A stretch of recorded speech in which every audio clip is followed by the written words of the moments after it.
Assalamualaikum warahmatullahi wabarakatuh. Salam sejahtera bagi kita semua sekalian. Kali ini saya akan kedapatan tamu yang sangat istimewa, yaitu kolega saya, Pak Slamet, Pak Taufik Ihsan Slamet, yang sedang menempuh studi S3 di Indiana University, Bloomington, Amerika Serikat. Langsung saja saya sapa beliaunya. Assalamualaikum Mas Taufik. Bagaimana kabarnya? Waalaikumsalam, Adi. Alhamdulillah baik. Ya, Sehat-sehat. Sehat ya. Oke. Ya. Ini di Indonesia malam.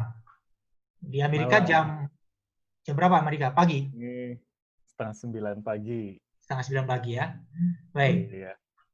Topik bisa diceritakan nih seputar kondisi perkuliahan di sana di Amerika ketika masa pandemi ini seperti apa?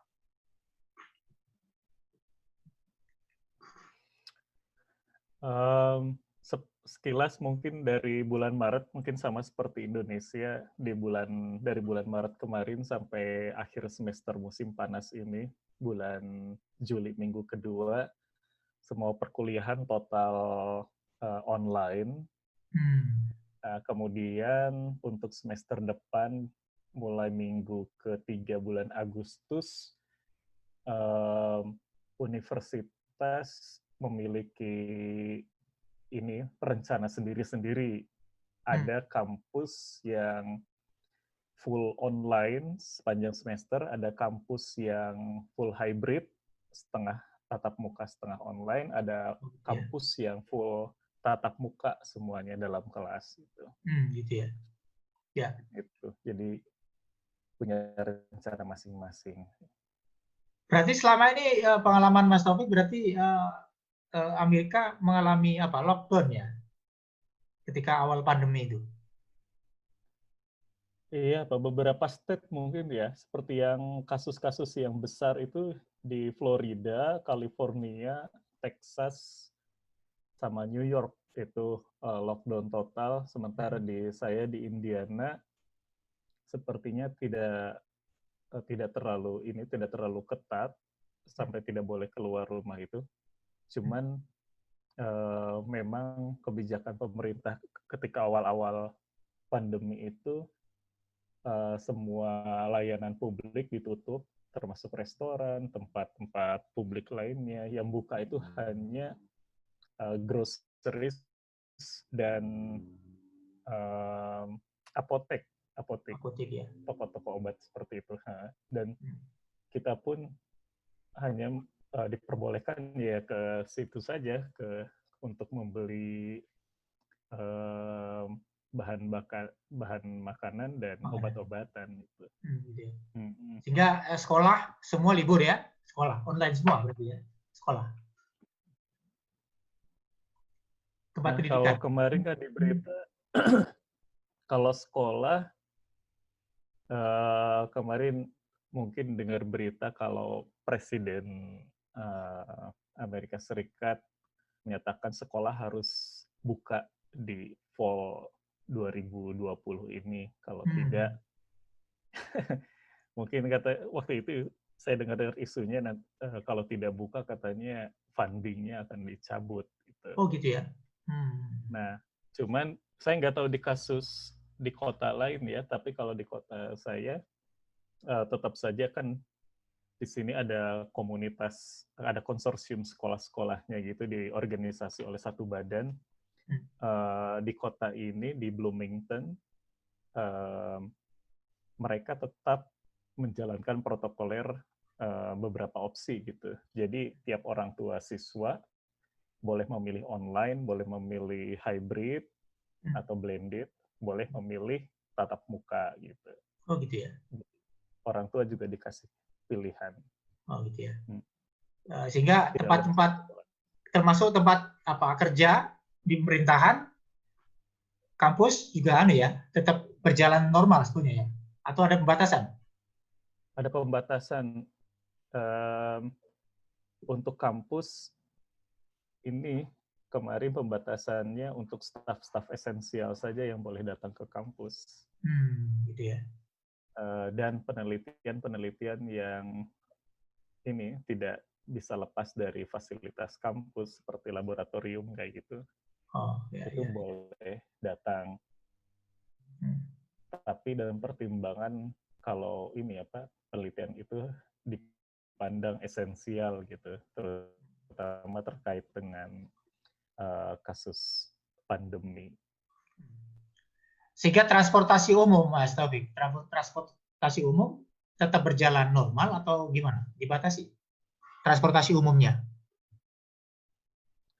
Transportasi, Umum? ya, kalau transportasi bis di sini transportasi umum hanya ada bis bis kota, itu tetap berjalan cuman dibatasi ininya apa alokasi tempat duduknya gitu. Kalau dulu kan Hmm. full satu bis, Oh, sekarang begitu cuman ya. setengah bis aja bagian belakang, iya. Oh, berarti ada jarak lah ya. Jadi Hmm. ada jarak terutama antara driver sama penumpang itu setengah bis gitu. Jadi ada garis Hmm. polisi, garis kuning gitu. Jadi ada area yang nggak boleh diduduki penumpang. Hmm. Tapi pengamatan saya sih penumpang bis sekarang turun tipis sekali gitu. Drastis ya. Karena kan iya mahasiswa-mahasiswa kan eh, kemarin diminta untuk pulang ke tempatnya masing-masing gitu. Hmm. Ya. Ya. Sejak awal kasus pandemi ini. Nah, kalau di Indonesia kan masyarakat keluar tapi menggunakan masker dan seterusnya. Ada pakai apa? Ketika di kantor ada apa? Ada cuci tangan, hand sanitizer. Iya, iya. Kalau di sana begitu juga, Pak Stabik. Protokol kesehatannya seperti apa di Uh, sana? kalau di Indiana sejak hari Jumat kemarin itu mulai ajakan wajib memakai masker ketika keluar rumah, termasuk di jalan dan di tempat umum. Jika didapat tidak menggunakan masker, didenda sekitar 100 sampai $250.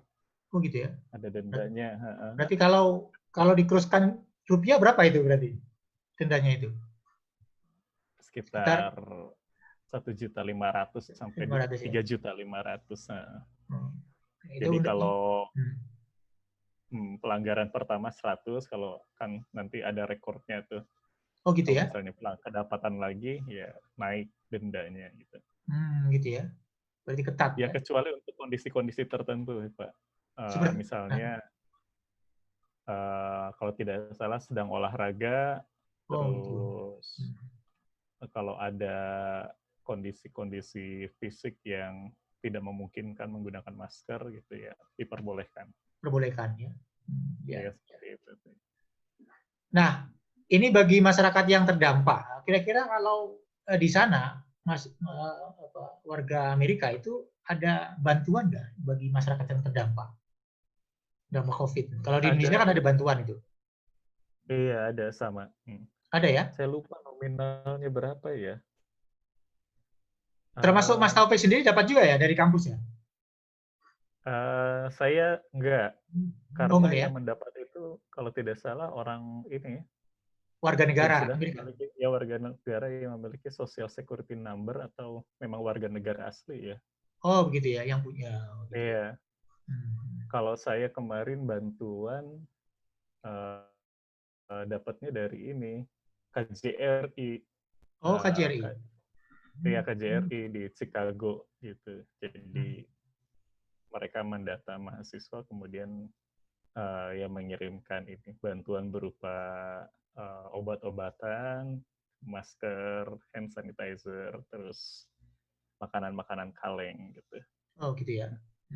Ya, ya, ya. Hmm. Nah, kalau penanganan COVID di sana, selain tadi ada sanksi dan seterusnya itu, apa langkah pemerintah negara bagian Indiana apa di sana langkahnya? Selain tadi misalnya apa peraturan ketat tadi, apakah ada apa semacam apa razia rutin gitu di jalan misalnya, di pasar-pasar misalnya? Ada, Mas Taufik? Hmm. Um, sejauh sejauh ini saya belum mendengar itu protokol kesehatan yang khusus yang ada di Indiana. Cuman waktu itu pembatasan jam malam saja kalau nggak salah. Oh, jam malam ya? Iya, pembatasan jam malam dari jam berapa ya? 8 ke 5 kalau nggak salah. Oh, sudah 8 atau 5. nggak boleh keluar malam. Iya, sudah nggak boleh keluar malam untuk hal-hal yang tidak esensial. Kan di sini memang ya 24 jam lively inilah. Oh gitu ya, 24 jam ya Kotanya sebenarnya. hidup gitu, Kotanya hidup kotanya ya. hidup sebelumnya. Cuman sekarang sudah ada Berarti kalau mal-mal tempat hiburan mall itu tutup semua berarti ya selama pandemi itu di sana? Tempat hiburan misalnya mall dan seterusnya. sekarang sudah buka lagi, Pak. Oh, sudah buka ya. Tapi Sudah buka lagi ya. selama pandemi tutup ya. Iya, terakhir itu bulan Mei kalau nggak salah itu. Juni udah mulai buka lagi kan. Kemarin sejak awal Juni itu Indiana punya rencana ini apa bergelombang gitu. Jadi tahap demi tahap public services itu dibuka gitu. Dibuka. Misalnya tahap pertama itu kantor, terus tahap kedua kantor dan tempat pembelanjaan, terus tahap ketiga kantor pembelanjaan dan tempat rekreasi seperti itu. Dan sampai sekarang kayaknya sudah di total semua dibuka semua. Dibuka ya. Iya. Ya. Apa kira-kira yang Mas Taufik rasakan ini selama pandemi dengan sebelumnya? Apa bedanya Mas Taufik perkuliahan di sana, suasananya? Apa kira-kira yang dirasakan?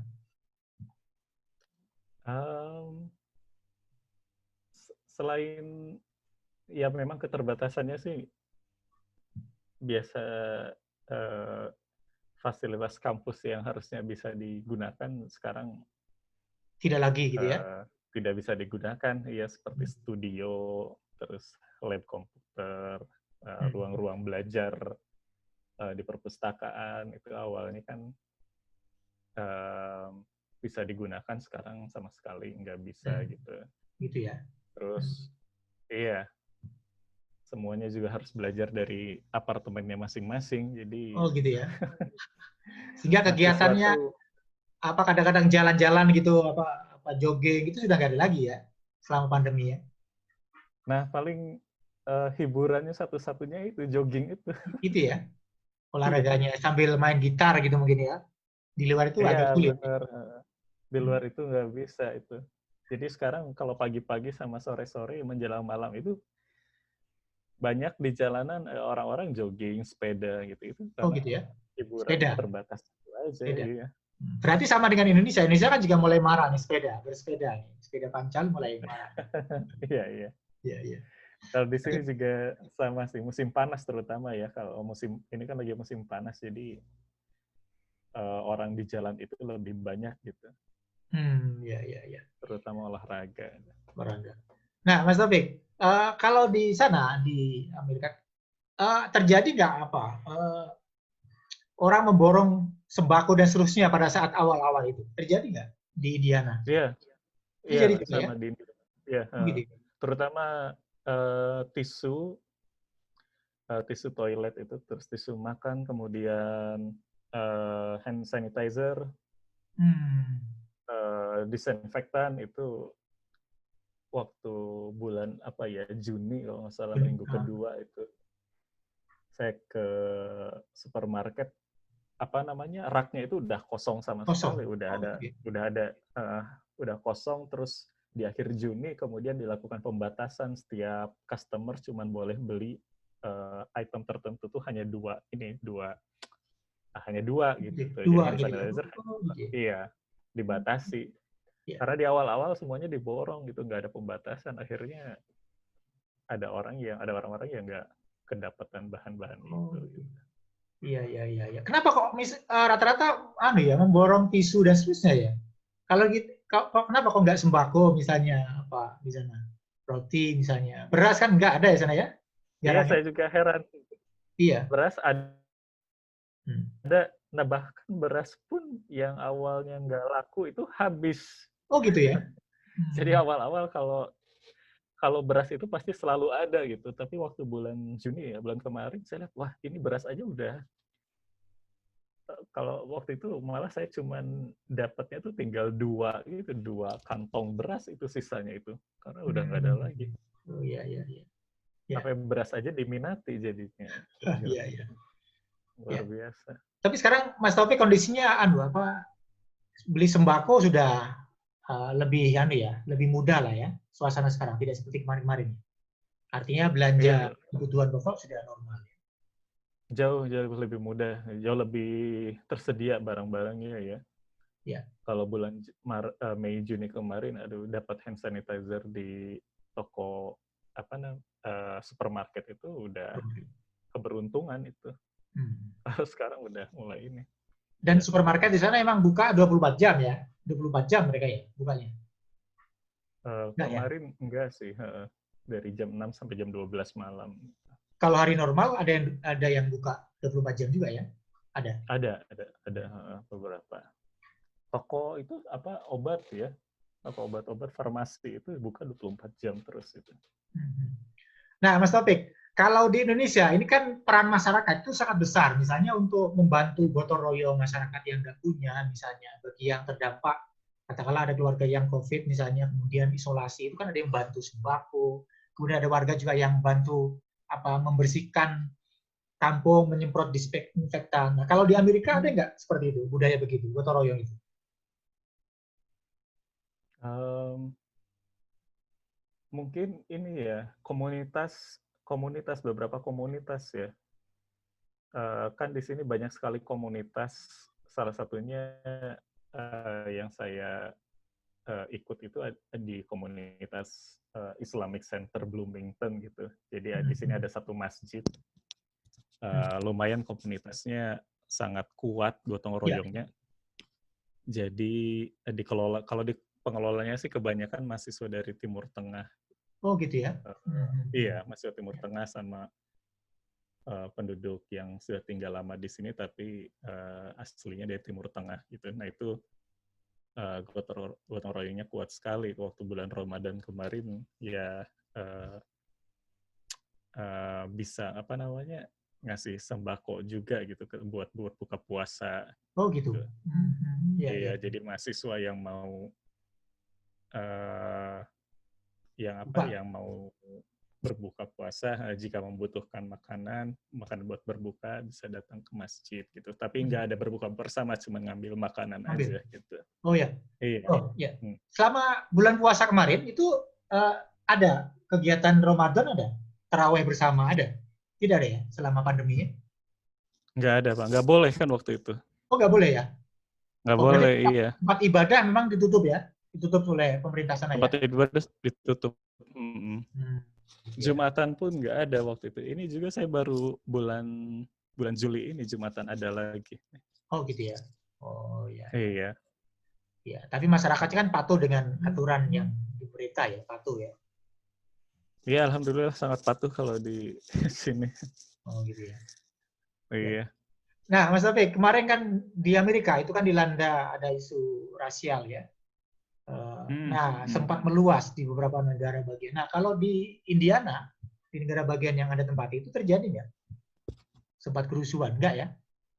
Apa terjadi? Kalau terjadi iya, terutama di yang paling kerasa itu di Indianapolis ya, di kayak mungkin istilahnya ibu kotanya Indiana gitu. Oh iya. Iya.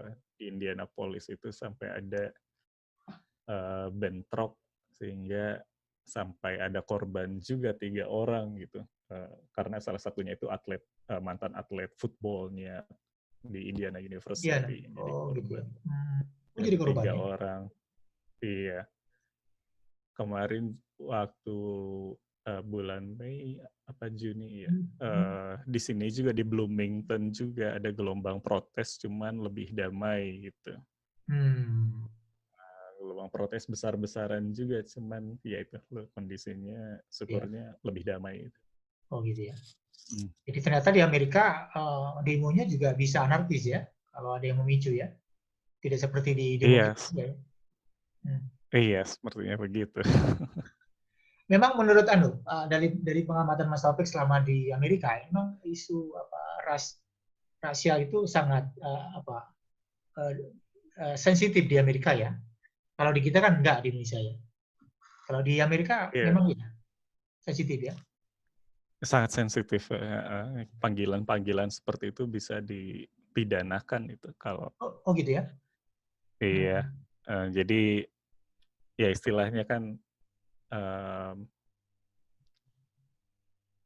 kita harus tahu gitu. Jadi walaupun kita ngomong nggak sengaja, tapi kita kan saya tidak terlalu tahu budaya orang ini seperti apa, di sini seperti apa, terus saya ngomong sesuatu yang saya lihat dari film misalnya, ternyata di sini tuh itu sangat menghinakan seseorang, itu bisa dituntut yang seperti itu. Oh gitu ya. Iya, Ya ya ya ya. iya Padahal sangat. kalau kita lihat kan lebih dianggap lebih liberal, lebih bebas ya. Tapi sebetulnya ada hal-hal yang apa sensitif bagi masyarakat Amerika ya. Iya, iya, kasus ras itu benar-benar bisa memicu konflik. Tapi kemarin di Indiana tidak sempat ada pembakaran, pengerusakan tempat-tempat fasilitas umum nggak ada ya, perkantoran tidak terjadi ya, Nggak ada, Pak, nggak nggak ada sampai ya, segitu.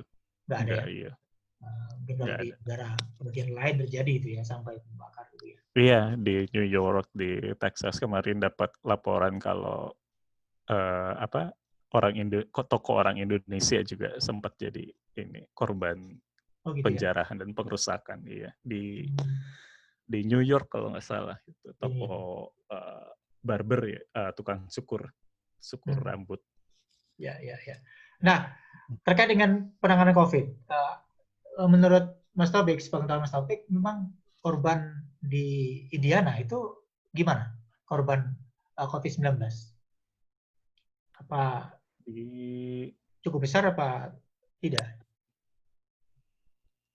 Indiana ya. Ya, Em, Kalau di Indiana Indonesia ini itu kan ada pengkategorian itu ya, yang zona merah, merah, zona ya, kuning ya. ya kuning hitam ya. Kalau di Indiana, Indiana tuh di tengah-tengah itu Pak kayaknya oh gitu ya, kuning, kuning ya, kategorinya, iya di kategori kuning kuning itu. mungkin ya. Jadi dia tidak. Iya, Hmm. dari total berapa ya? eh, Amerika itu setengah setengah kasus dunia ya, sekitar Ya, ya, 3,7 tertinggi, juta kan tertinggi, ya. tertinggi, tertinggi memang. Iya, Ya, data terakhir itu 3,7 juta kasus. ya. Di Indiana itu terakhir saya baca itu 55.000 Oh gitu ya. kasus. Iya, Dari berapa penduduk? Indiana luas ya? Luas mana dengan Jawa Timur kalau Indiana? Indiana sama Jawa Timur ya. Eh, Luas mana sama Indiana? kayaknya ya, Sama luasnya ya? sama luasnya. Oh gitu ya. Ya, ya, ya. Saya. Oke, saya kira Mas Taufik terakhir apa kira-kira himbauan Mas Taufik ke masyarakat Indonesia ya terkait dengan COVID-19? Apa kira-kira hikmah yang bisa kita ambil terkait dengan Um, apa ya? Kalau menghimbau saya kayaknya tidak cukup kapabel buat menghimbau, ya, Pak. ya. Apa kira-kira untuk pengalaman berikan masukan terkait dengan itu? Karena di Indonesia ini kan rata-rata masyarakatnya kan meremehkan karena dianggap COVID-19 ini kan konspirasi macam-macam itu dianggap tidak Hmm, uh, sehingga meremehkan gitu. Makanya kemudian datanya kan semakin meningkat. Terlebih lagi kepatuhan masyarakat menjalankan protokol kesehatan, pakai masker keluar rumah itu kadang-kadang masih jarang begitu. Apalagi ketika PSBB di beberapa tempat itu kan masih sempat keluar rumah. Padahal kan harusnya stay di rumah kan begitu. Kira-kira apa iya, Mas Taufik? iya. Apa kira-kira masukan ke warga negara Indonesia kira-kira apa ini? Iya, ya, ya, saya kalau masukan sih mungkin saya juga belum bisa ngasih masukan, cuman kalau kondisi dan pola pikirnya kita teruskan seperti itu terus-menerus terhadap COVID-19, sepertinya Indonesia jadi negara yang terakhir yang selamat dari COVID. Oh, Kalau gitu kita ya. berpikirnya COVID itu cuman konspirasi, sebenarnya tidak berbahaya, ya Ya, ya, kita bakal jadi negara terakhir yang selamat dari COVID kayaknya. ya. Ya, ya karena kadang-kadang ada orang yang tidak berkompeten, misalnya bicara tentang COVID, misalnya ada yang dokter yang bukan ahli dokter, misalnya dokter hewan, tapi bicara tentang COVID kata tidak berbahaya. Ini kan akhirnya kan membuat masyarakat semakin bingung gitu loh, mana yang sesuai informasi ya. Nah, sementara korban Iya. terus berjatuhan gitu. Ini menjadi persoalan. Jadi Iya, Pak. problem kita di situ gitu. Sementara partisipasi masyarakat itu sangat besar sebetulnya untuk gotong royong membantu, kemudian menyemprot disinfektan dan seterusnya. Gitu kan. Tetapi kan informasi ini kan penting untuk masyarakat kita sebetulnya. Iya, benar. Mungkin Ya. yang bisa dilakukan yaitu sentralisasi informasi ya, seperti Amerika juga ya. Jadi pusat data itu tunggal gitu, kemudian tim ahli itu tunggal, kontribusi perguruan tinggi tentang penelitian juga dipublikasinya lewat satu jalur komunikasi, terus kemudian didistribusikan ke masyarakat. Nah, jadi informasi pun valid gitu. Ya. Nah, mungkin itu yang bisa dilakukan. Ya, gitu ya. Mm-hmm. Ya, saya kira itu mudah-mudahan bincang kita bermanfaat bagi warga negara Indonesia gitu. Ya. Amin, amin. Ya, mudah-mudahan Mas Topik, mudah-mudahan tepat sampai segera selesai kuliahnya ini. Ya, insya Allah. Kuliah. Semester akhir kan ya? Terima kasih. Ini baru selesai tahun pertama. Oh, nama. Sampai jumpa pada perbincangan berikutnya Mas Topik. Terima kasih. Assalamualaikum warahmatullahi wabarakatuh. Waalaikumsalam warahmatullahi wabarakatuh.